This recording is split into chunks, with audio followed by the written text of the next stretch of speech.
It's going to be nice. Okay, we're on. Welcome to the Senate Legislative Update. We have our Senate Majority Leader here, Senator Okerlund, and a representative from our minority party, our whip, assistant whip, Senator Jones. We got through some bills today. It was a House day. We didn't have any House bills to address. And so I really don't have any big announcements, so we'll just go right to questions. What do you think about putting limits on campaign contributions to either your guys or the governor or the attorney general?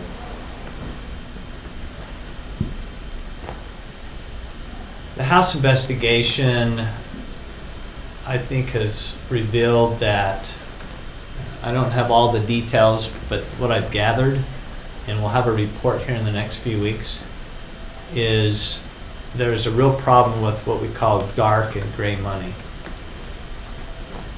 And that's, I see, as the biggest problem that we deal with.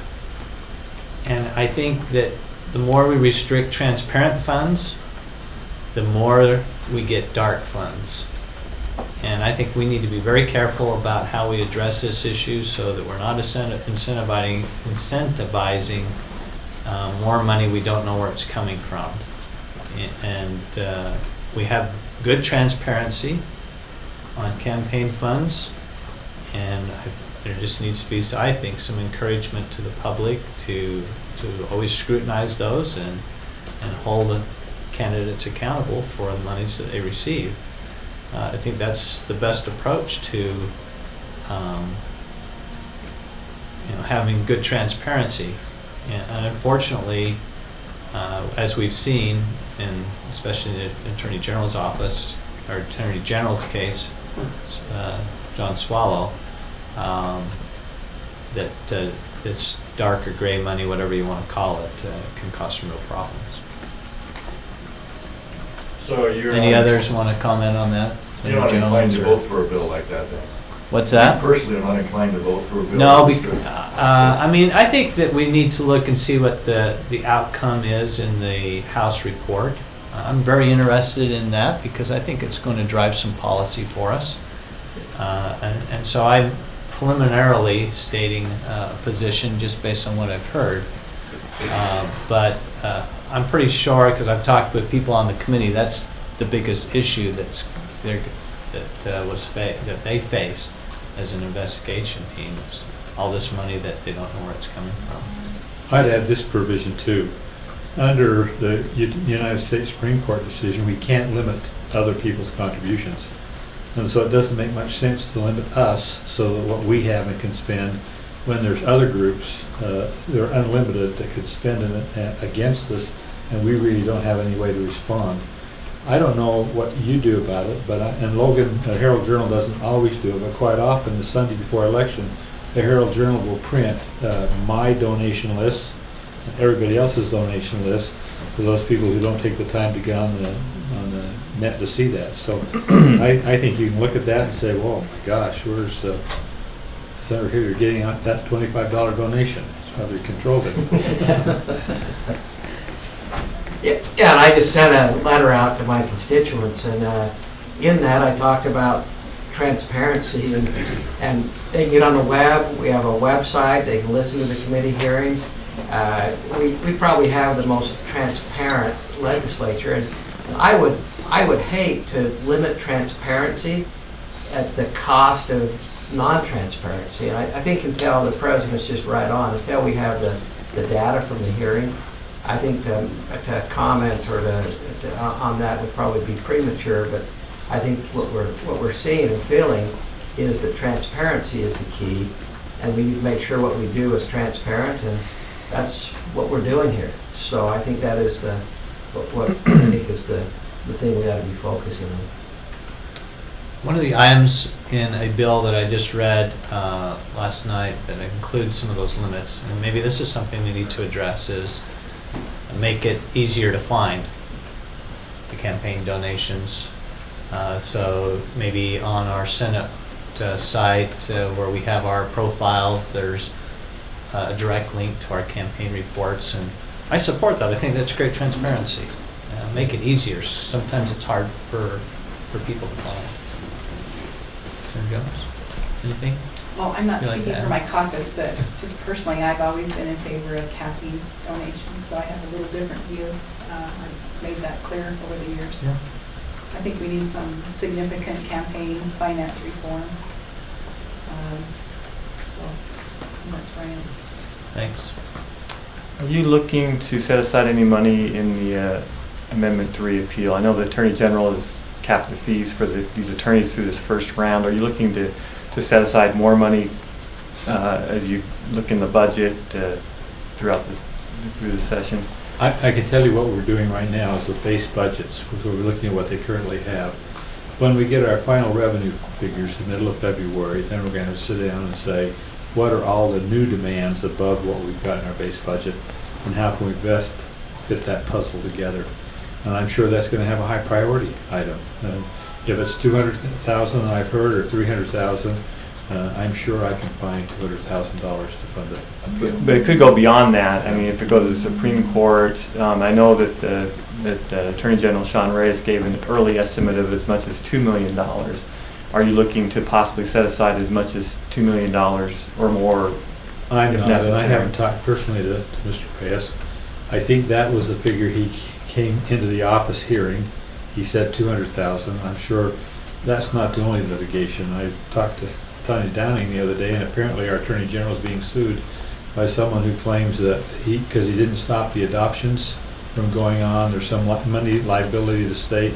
So we have all those kinds of litigations going on, and I meet with Tanya and with the Attorney General's office as we put budgets together for settlements or any costs that we need to do. And so oftentimes they fund those internally within their budget, and then we come back and reimburse them as they You know, you saw a bill came out yesterday for a marriage defense fund. It would be a check off on the income tax return. I don't know if you saw that bill or not, and also accepting other contributions. You see that as a necessary way to try to fund this litigation. You set money aside for public lands litigation, that sort of thing in the past. I just want to see if that's the same sort of thinking you're using with the marriage defense. I could tell you, I don't like checkoffs. There's too many of them.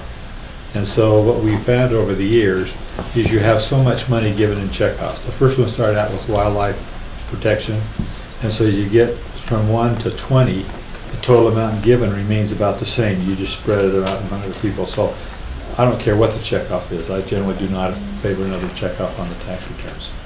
And But, we, yeah. oh, go ahead. It seems like the money generated is minimus, anyway, from what my understanding is. And we have a sunset provision in the law that any checkoff that doesn't meet $30,000, I think, is automatic, comes up for sunset.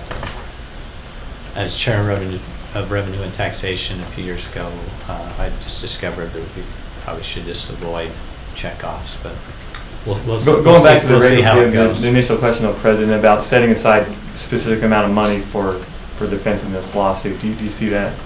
I think and that you have an amount in mind. we don't know what the request is. We've got to wait and see what the request is. So that would come from the Attorney General's Yes. office.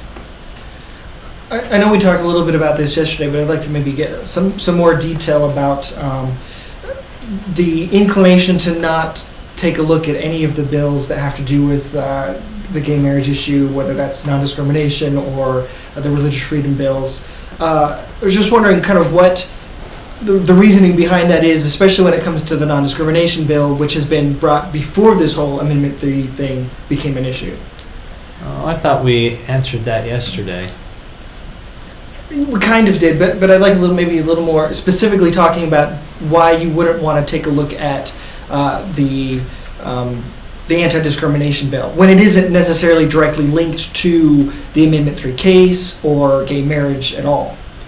I don't think we really have anything more to add than what we said yesterday, because none of that's been decided yet, and we're continuing to have those discussions. So it's, while you're not inclined to, it's still open. It might make it to the floor, basically. Yeah, maybe. Yeah, absolutely. And I'm not sure if I had the tape from yesterday, so could you just briefly restate some of the why behind that? As your lawyer, I advise you. Well, what I said yesterday, and I think what was in the paper today, I read it this morning, is that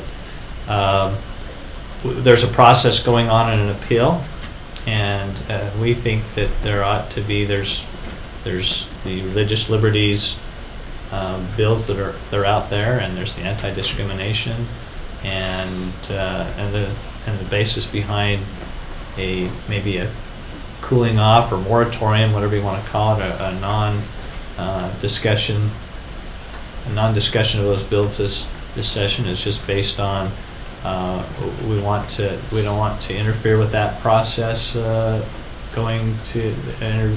don't want to interfere with the appeal process. Yeah, I guess, and I know you've already kind of responded to this, but I guess my question is more, so I understand that stance, but I just don't see the connection between a non-discrimination bill and interfering with the Amendment 3 case.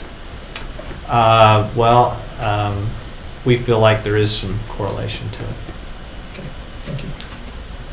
And I think in light of some of the allegations made, who knows what connections. So the more you stay away from it, the less you avoid creating that connection that may or may not be there. Thank you. Do you may have addressed this already, I apologize if you did, but expectations for the state of the state tonight, what are you hoping to hear from the governor, or what would you like to hear? We have high hopes. How great the Senate is. No, I don't know. I don't necessarily have a wish list of what the governor might say, but some things that are big issues right now are, I'm not sure he'll say anything about the marriage issue, probably not, but transportation, clean air, I think is a big issue right now, and those two go together. I expect to hear something from the governor on that. And there's always some education initiatives that he brings up, so we probably anticipate that there'll be something like that. Senator Jones, do you anticipate anything or anything you'd like to talk I think about? we can probably look at last year and then add clean air. Okay. Medicaid expansion. So last year, yeah. Yeah. You talked about the prison last year. I don't expect too much discussion about that in this. I'll be surprised if he doesn't get into at least a little bit the expectations that we have that we're going to see growth in the state, and we need to start thinking about how we're going to handle those growth issues and some of the planning efforts that the governor has initiated to try to look out there 10, 20, 50 years to see how we handle some of those issues, all of the citizens and other people that he's drawn into the process to try to look at how we do move forward on some of those tough issues like water and transportation and clean air issues and everything that he's working on. So I'll be surprised if there isn't some discussion about that. I hope he acknowledges Utah State is the only football team in Utah to play and win in a bowl game this year. They're the bright spot in an otherwise dark sports season, right? Is it the state of the state or the state of Utah State? Both. To quote Matt.